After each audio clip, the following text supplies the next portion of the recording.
നമസ്കാരം. വെഞ്ഞാറമൂട് കൂട്ടക്കൊലക്കേസിൽ തെളിവെടുപ്പിനായി പ്രതി അഫാനെ കൊണ്ടുവന്നപ്പോൾ നൊമ്പര കാഴ്ചയായി പിതാവ് അബ്ദുൾ റഹീമും ഉമ്മ ഷമീനയുടെയും പ്രതികരണങ്ങൾ.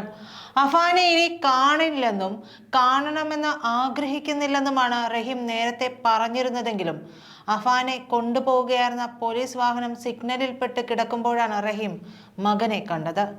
വാഹനം മുന്നോട്ടെടുക്കും വരെ ഒരു കടയുടെ പുറത്തു നിന്ന് റഹീം ജീപ്പിലിരിക്കുന്ന മകനെ നോക്കി നിന്നു. റഹീമിനൊപ്പം സുഹൃത്തും കൂടെ ഉണ്ടായിരുന്നു.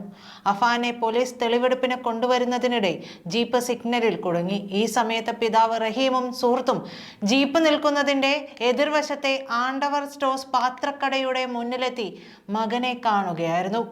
സിഗ്നലിൽ നിന്ന് ജീപ്പ് അനങ്ങും വരെ മകനെ നോക്കി നിന്നു. വാഹനം മുന്നോട്ടെടുത്ത ശേഷമാണ് റഹീമും സുഹൃത്തും അവിടെ നിന്ന് നടന്നുപോയത്. രംഗം കണ്ടു നിന്നവരിലെല്ലാം വലിയ നൊമ്പരമാണ് ഉണ്ടാക്കിയത്.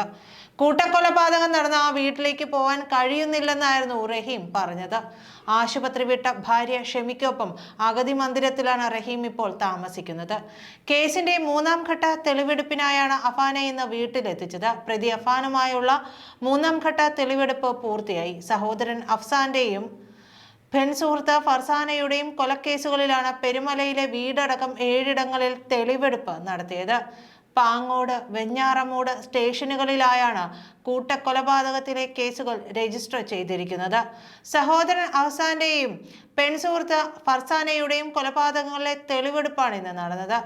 രാവിലെ 9:30 പ്രതിയെ പോലീസ് സ്റ്റേഷനിൽ നിന്ന് ആദ്യം കൊലപാതകം നടന്ന പേരുമലയിലെ വീട്ടിലേക്ക് കൊണ്ടുപോയി.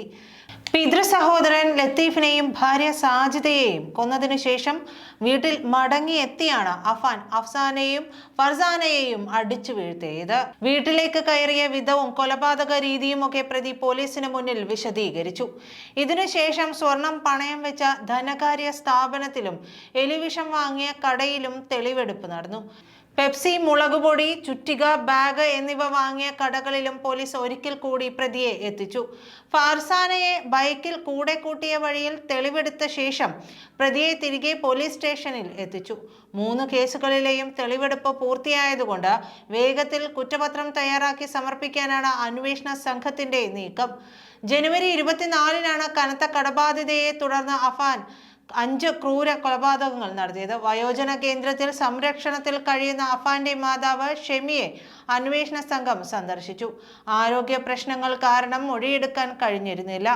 ഒരാഴ്ച കൂടി കഴിഞ്ഞ് മാത്രമേ ഷെമിയുടെ വിശദമായ മൊഴിയെടുക്കാൻ സാധിക്കുകയുള്ളൂവെന്ന് വെഞ്ഞാറമൂട് SHO അനൂപ് കൃഷ്ണ പറഞ്ഞു. അതേസമയം കട്ടിലിൽ നിന്ന് വീണാണ് പരിക്കേറ്റതെന്ന് അഫാന്റെ ഉമ്മ ഷെമി വീണ്ടും ആവർത്തിച്ചു. അഫാനെ ജയിലിൽ നിന്ന് ഇറക്കണമെന്നും അവർ അഭ്യർത്ഥിച്ചു. ഒരു മാധ്യമത്തോട് സംസാരിക്കുകയായിരുന്നു അവർ. നടക്കാൻ ബുദ്ധിമുട്ടുണ്ട്. ഞാൻ പറഞ്ഞതാണ് കറക്റ്റ്. എനിക്ക് അതേ ഓർമ്മയുള്ളൂ. ഞാൻ കട്ടിലിൽ നിന്ന് വീണതാണ്. എനിക്ക് സംഭവിച്ചതും അത് തന്നെയാണ്. എൻ്റെ ഓർമ്മയിലും അത് തന്നെയാണ്. പോലീസുകാർ 2 തവണ ചോദിച്ചു. എനിക്ക് അന്ന് സ്കൂളിൽ കൊച്ചിനെ വിട്ട കാര്യമൊക്കെ ഓർമ്മയുണ്ട്. അതുതന്നെയാണ് ഞാൻ പറഞ്ഞതും. സാറേ, എൻ്റെ കൊച്ചിനെ ഇറക്കാൻ പറ്റുമോ? എൻ്റെ കൊച്ചിനെ ഇറക്കി തരണം. ഇളയവൻ മരിച്ചുപോയി. എനിക്ക് മൂത്ത മകനേയുള്ളൂ. അവനെയെങ്കിലും എനിക്ക് ഇറക്കി തരണം. അവനെ പ്രതീക്ഷിച്ചാണ് ജീവിക്കുന്നത്. അല്ലെങ്കിൽ ഞാൻ എന്നെ എന്തെങ്കിലും ചെയ്തേനെ. അവനെ പ്രതീക്ഷിച്ച് മാത്രമാണ് ജീവിക്കുന്നത് എന്നാണ് അഫാന്റെ മാതാവ് പറഞ്ഞത്. അന്വേഷണ സംഘം 2 തവണ ഷെമിയെ കണ്ടിരുന്നു. കഴിഞ്ഞ ദിവസം വെഞ്ഞാറമൂട് SHO RP അനൂപ് കൃഷ്ണയുടെ നേതൃത്വത്തിൽ ഷെമിയെ പാർപ്പിച്ചിരിക്കുന്ന പ്രത്യേക സംരക്ഷണ കേന്ദ്രത്തിലെത്തി സംസാരിച്ചിരുന്നു. എങ്ങനെയാണ് പരിക്കേറ്റതെന്ന ചോദ്യത്തിന് കട്ടിൽ നിന്ന് വീണു എന്ന മറുപടി തന്നെയാണ് ഷെമി പറഞ്ഞത്. കട്ടിൽ നിന്ന് വീണാൽ ഇത്രയും വലിയ പരിക്കേൽക്കില്ലല്ലോ എന്ന ചോദ്യത്തിന് ആദ്യം വീണതിനു ശേഷം എഴുന്നേൽക്കാൻ ശ്രമിക്കുമ്പോൾ വീണ്ടും വീണു എന്ന മറുപടിയാണ് നൽകിയത്. സംഭവ ദിവസം രാവിലെ നടന്ന കാര്യങ്ങൾ ഓർക്കുന്നുണ്ടോ എന്ന ചോദ്യത്തിൽ നിന്ന് ഒഴിഞ്ഞു മാറുന്ന പ്രവണതയായിരുന്നു ഷെമി കാണിച്ചത്. അനുജൻ, കാമുകി, മുത്തശ്ശി, പിതൃ സഹോദരൻ, അദ്ദേഹത്തിന്റെ ഭാര്യ എന്നിവരെയാണ് അഫാൻ കൊലപ്പെടുത്തിയത്. ക്യാൻസർ രോഗിയായ ഷെമിയെ ഗുരുതരമായി പരിക്കേൽപ്പിച്ചു.